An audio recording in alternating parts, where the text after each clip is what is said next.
All right, Alan, tell them what we replaced today. Zoning board and zone control motors. Both motors.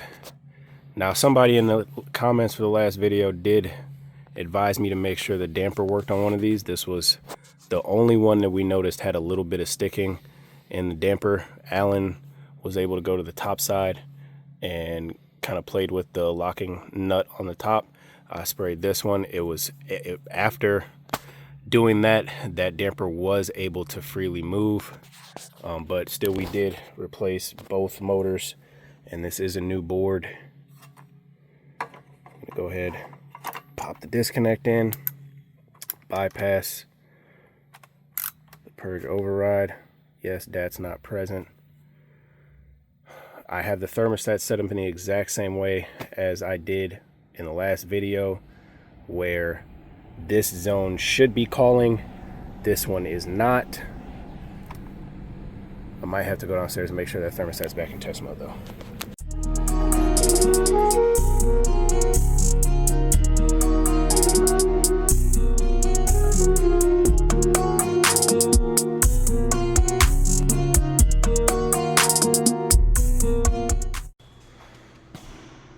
All right, it's still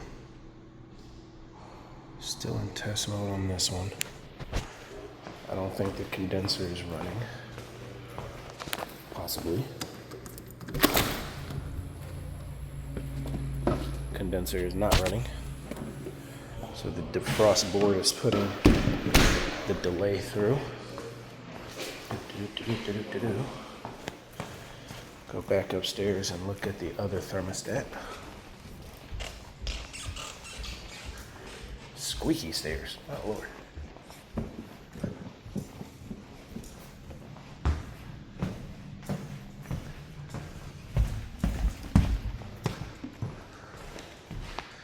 This one is still set to fan on.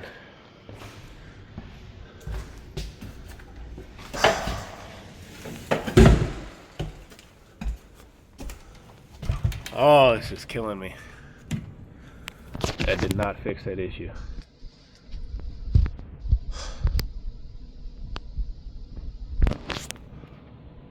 So even though it's supposed to be fan on for that zone, it should be telling it to cut on. Or be wide open. Yeah, I mean, yeah, it should be wide open. There should not be voltage there closing that damper, but there is. I need to try and play with the settings on that zone board. Maybe I missed something. I made a mistake. I was wrong. It must just be something with these zone boards. Guys, I went through every setting I could on this thing, and thankfully I did and didn't just plug and leave because it was running in heat mode. Don't know why, but even though it said it was running in cool, it was running in heat mode, so I had to go down to the thermostats downstairs, change all the reversing valves from O to B, even though there's just a O/B terminal right there. This is a ream reversing valve, energizes the B terminal. So don't know why all of them on the thermostat were set to O, but it seems like the only way this works with having both dampers open at the same time is if both zones are calling for cool at the same time. This is the first HZ, is this the 43? Yeah, HZ432 is the first one I've had to put in. I'm used to like the 3 series, and I mean, when I've worked on those, if a zone gets a G call, the damper opens. For this one, it's not doing that. It's only open right now because I have both upstairs and downstairs thermostats in test mode. So we're just gonna put this back up here, turn it on. I don't hear nearly as much turbulence and static pressure buildup in the duct today as I did when I recorded on Saturday when I was here.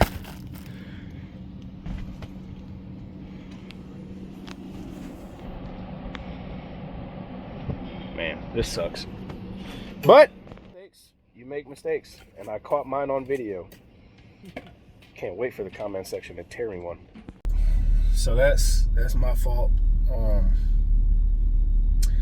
Again, first time that I've had to deal with is where I've come across a zone board where if you give it a G call, it doesn't open the fan up. I mean, it doesn't. It's stupid to me. Replaced both and there is no DAT sensor on there, but I replaced both damper motors and the board, and it still does the exact same thing for that one damper. The other damper's fine. It's back working. Damper opens up all the way. When I pulled it off, the one that was kind of sticking and not actually fully opening or fully closing, that one, the motor was like really, really hot when I took it off the set screw or whatever, and I could barely, hold it for that long. That's how hot it was. But so I'm pretty sure that one just needed to go.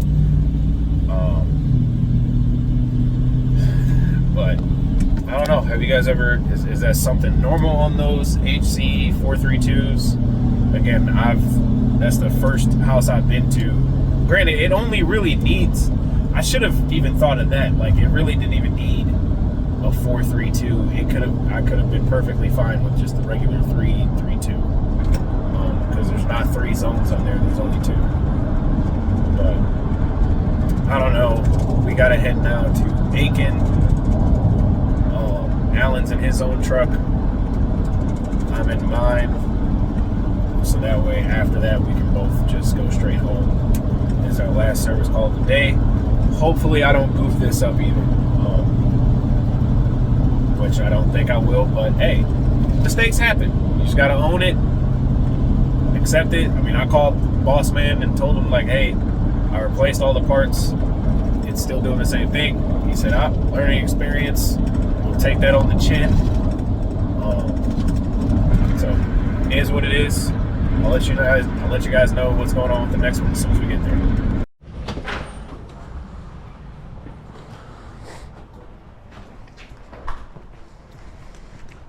Do do do do do do do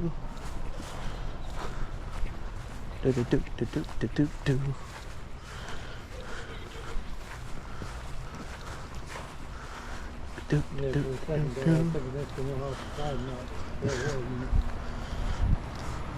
No, the one down the street from here is wall units.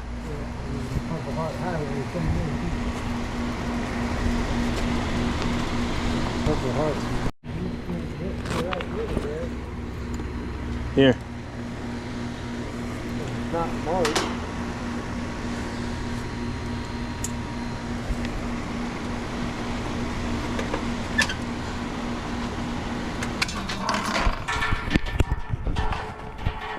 Oh, look at little buddy. Get it in there. Now, I'm not gonna lie to you. When we first walked up to this and I put my hand over it, it did not feel like any heat was coming out. And I know that line set wasn't even sweating. It wasn't even like cold. It was just kind of like room temperature almost. So I think we should check the capacitor since you have the thing off. I think I ran out of them in my bag. Oh, give me 2 seconds. I'll be right back.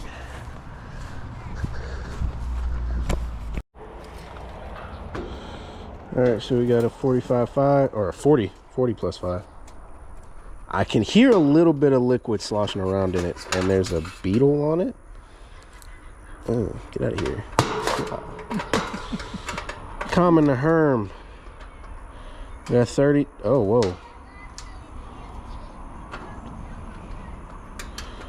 Went from 39 to 30, then back to 39. But now it's staying at 39. And then 5. So 39.3 still within range. Dude, what is it? Why does it do that? 33, 39. Pull it off. 39.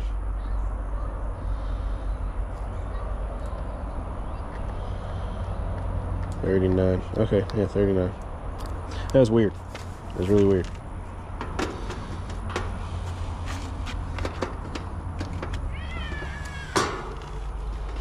gotta set it where somebody.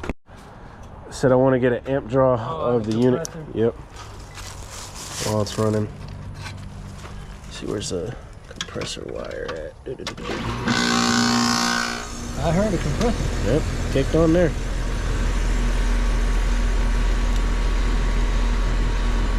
And we'll pull in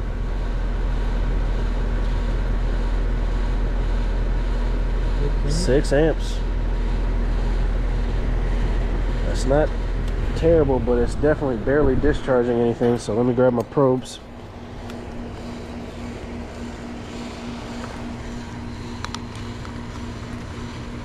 Put the cover on. Yeah, you can put the cover back on now. They don't have no information inside of it. A lot of the newer ones do, but I mean, yes, at a lot of these apartments, the Goodman, the panels don't have anything on the inside.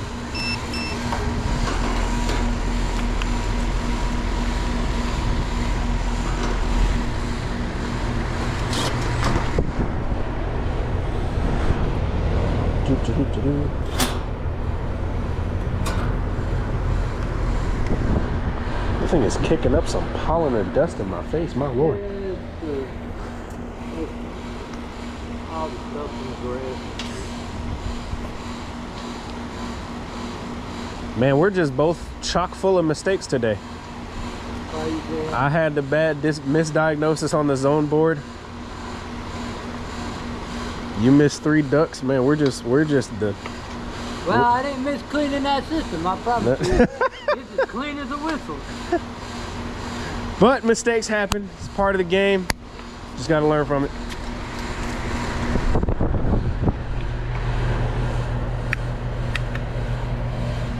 Oh, right there. Right there. I guarantee you can heat off the coils in that. I wouldn't want to, even if I could. Let's see. Step in the shade here a minute.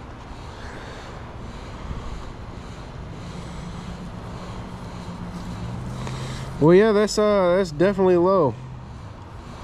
60 degrees superheat, negative 9 degrees negative 0.9 degrees subcooling. 72 over 253. Go ahead, pull the what? Whoa! Whoa! Didn't even see that. I wonder what the heck happened there. No, don't pull the disconnect. Yeah, just pull the Bluetooth. I'm gonna go grab the manifold. We're gonna just charge it up.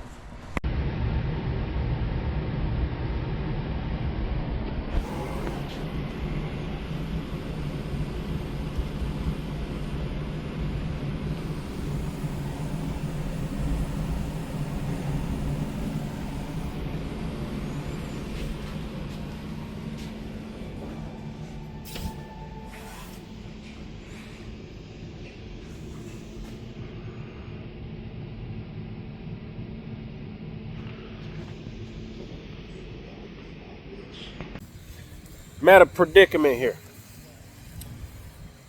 So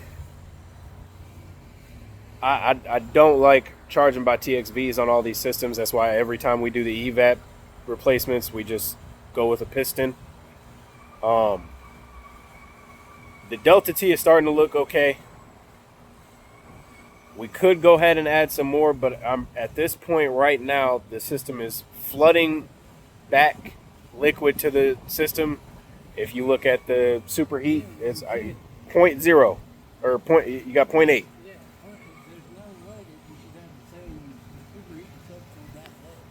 Yeah. So right now it's saying we're having a flooded evaporator, starved condenser. There's no charging chart here. Now, there's also a leak in the system, which is likely in the evaporator coil. Likely. Doesn't mean it is, but possibly, likely, whatever the case.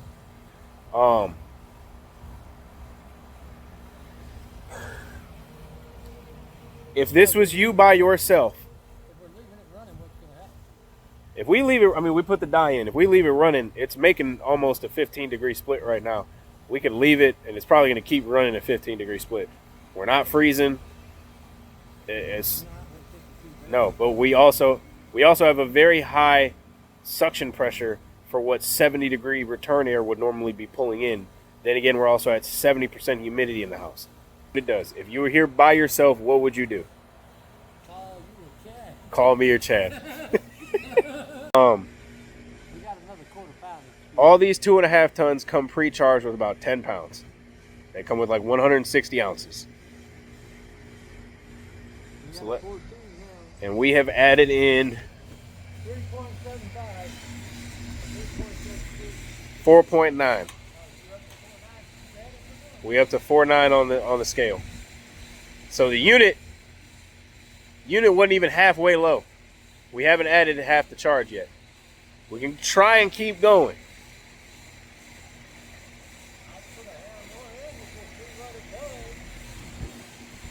Let's see what a hair more does. It's satisfied. I don't know how it's satisfied. I really don't. But we are at almost 7 pounds in here. I was gonna call it anyway. Like, I mean, it shut off right as I started hitting the camera. We took the bulb off, dipped it in warm water. It opened up. The pipe was cold. We put it back on the pipe. The pressure started to drop. I think the valve, I don't even want to necessarily say it's working, but the pressures, the delta T is telling me the system's cooling, but the subcool and the superheat are telling me there's something wrong with the metering device. So there's already a leak in the system somewhere. We're just going to leave the dye in there. When it leaks out, we'll just opt out to replace the metering device. That's the best I can do. My brain is fried. I can honestly say I really hate working on these Goodman units. I don't know if these TXVs come from Goodman when they install them. Probably do. But every time I have to work on one of these air handlers with the Goodman TXVs mounted externally on the system, like it just threads right on to where the piston nut normally just goes, and then you hook up the mercury bulb or the sensing bulb outside of the air handler or wherever you could put it, and then same with the equalization tube. The part that messes me up is that whenever I've had to call for an evaporator coil, they'll send the coil with a piston, so I never put the TXVs back on. You know, we just charge it by piston when we work on these air handlers. So I couldn't really tell if it was just this absurd amount of humidity in there because it felt terrible. But I noticed that my temperatures my temp split was increasing as I was adding refrigerant, and then the humidity was going down as I was adding refrigerant, but my superheat was just plummeting and nothing was coming back on the subcool. But when we went inside and I took the sensing bulb off and put it in warm water, or hot water, it opened up more, let more refrigerant through. Then we put it back on the suction line. The suction line was already cold, and I wrapped it in insulation, and the pressure dropped back down to like 138. So I'm like, the valve appears to be working. It's just not, I'm not building anything up in the condenser. I don't know. So the plan with that one is going to be, if they call us back, it's like an 80% chance that evap coil is going to be where the leak is, and when we replace that evap coil, I'm going to just take that TXV out, go with the piston that comes in the new coil.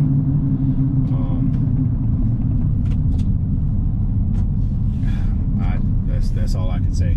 They didn't want us to do a leak search. They never want us to do a leak search. They just want us to get the tenants going so they don't have to hear any complaints, you know, of them being down for too long. They just do the gas and die. That's really what they do at these apartment complexes. If you've watched my videos enough, you've seen me just gas and die these things, because I'm at those apartments on a regular. But today was just not a good day. But I can't always record my wins. I got to record my losses too, to let you guys know that mistakes do happen in this industry and you just got to own them. So I'm gonna go home, grab some Chick-fil-A on the way, read the good book, and pray I wake up and have a better day tomorrow.